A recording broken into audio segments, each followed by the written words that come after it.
Testimonies for the Church, Volume 5. Chapter 35, Parental Responsibility. Parents are in a great degree responsible for the mold given to the characters of their children. They should aim at symmetry and proportion. There are few well-balanced minds because parents are wickedly negligent of their duty to stimulate weak traits and repress wrong ones. They do not remember that they are under the most solemn obligation to watch the tendencies of each child, that it is their duty to train their children to right habits and right ways of thinking. Sometimes parents wait for the Lord to do the very work that He has given them to do. Instead of restraining and controlling their children as they should, they pet and indulge them and gratify their whims and desires. When these children go out from their early homes, it is with characters deformed by selfishness, with ungoverned appetites, with strong self-will. They are destitute of courtesy or respect for their parents and do not love religious truth or the worship of God. They have grown up with traits that are a lifelong curse to themselves and to others. Home is made anything but happy if the evil weeds of dissension, selfishness, envy, passion, and sullen stubbornness are left to flourish in the neglected garden of the soul. Parents should show no partiality, but should treat all their children with tenderness, remembering that they are the purchase of Christ's blood.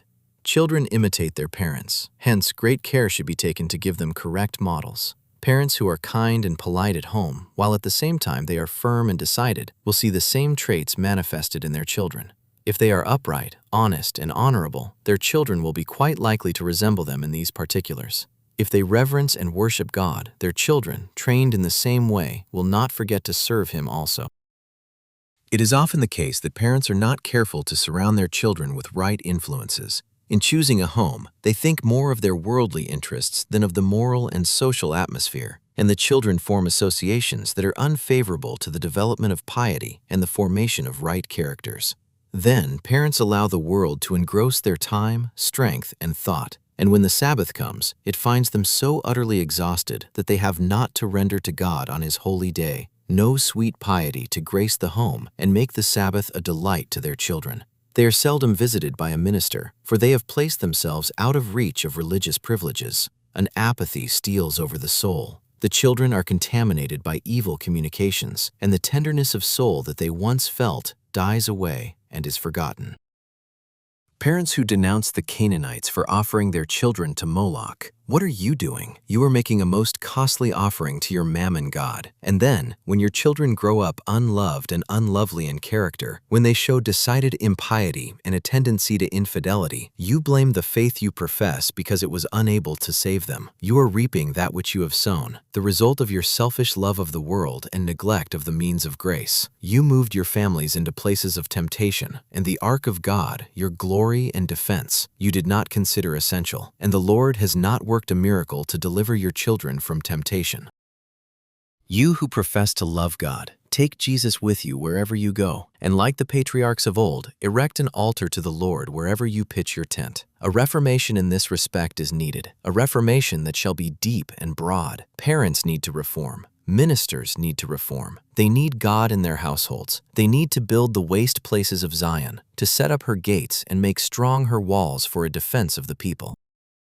There is earnest work to be done in this age, and parents should educate their children to share in it. The words of Mordecai to Esther may apply to the men and youth of today. Who knoweth whether thou art come to the kingdom for such a time as this? Young men should be gaining solidity of character, that they may be fitted for usefulness. Daniel and Joseph were youth of firm principle, whom God could use to carry out His purposes. Mark their history and see how God wrought for them. Joseph met with a variety of experiences that tested his courage and uprightness to the fullest extent. After being sold into Egypt, he was at first favored and entrusted with great responsibilities. But suddenly, without any fault on his part, he was unjustly accused and cast into prison. But he is not discouraged. He trusts in God, and the purpose of his heart, the purity of his motive, is made manifest. The eye of God is upon him, a divine hand leads him, and soon we see him come forth from prison to share the throne of Egypt.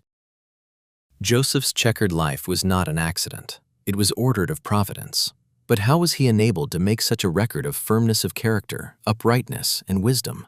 It was the result of careful training in his early years. He had consulted duty rather than inclination, and the purity and simple trust of the boy bore fruit in the deeds of the man.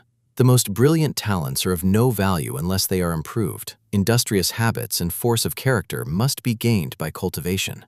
A high moral character and fine mental qualities are not the result of accident. God gives opportunities. Success depends upon the use made of them. The openings of providence must be quickly discerned and eagerly seized upon. Young men, if you would be strong, if you would have the integrity and wisdom of a Joseph or a Daniel, study the Scriptures. Parents, if you would educate your children to serve God and do good in the world, make the Bible your textbook. It exposes the wiles of Satan. It is the great elevator of the race, the reprover and corrector of moral evils, the detector which enables us to distinguish between the true and the false. Whatever else is taught in the home or at school, the Bible, as the great educator, should stand first. If it is given this place, God is honored, and He will work for you in the conversion of your children. There is a rich mine of truth and beauty in this holy book, and parents have themselves to blame if they do not make it intensely interesting to their children. To many, education means a knowledge of books, but the fear of the Lord is the beginning of wisdom. The true object of education is to restore the image of God in the soul. The first and most precious knowledge is the knowledge of Christ, and wise parents will keep this fact ever before the minds of their children. Should a limb be broken or fractured, parents will try every means that love or wisdom can suggest to restore the affected member to comeliness and soundness. This is right. It is their duty. But the Lord requires that still greater tact, patience, and persevering effort be employed to remedy blemishes of the soul. That father is unworthy of the name who is not to his children a Christian teacher, ruler, and friend, binding them to his heart by the strong ties of sanctified love, a love which has its foundation in duty faithfully performed. Parents have a great and responsible work to do, and they may well inquire, who is sufficient for these things? But God has promised to give wisdom to those that ask in faith, and He will do just as He said He would. He is pleased with the faith that takes Him at His word. The mother of Augustine prayed for her son's conversion. She saw no evidence that the Spirit of God was impressing his heart, but she was not discouraged. She laid her finger upon the texts, presenting before God His own words, and pleaded as only a mother can. Her deep humiliation, her earnest importunities, her unwavering faith prevailed, and the Lord gave her the desire of her heart. Today He is just as ready to listen to the petitions of His people. His hand is not shortened that it cannot save, neither His ear heavy that it cannot hear. And if Christian parents seek Him earnestly, He will fill their mouths with arguments, and for His name's sake will work mightily in their behalf in the conversion of their children.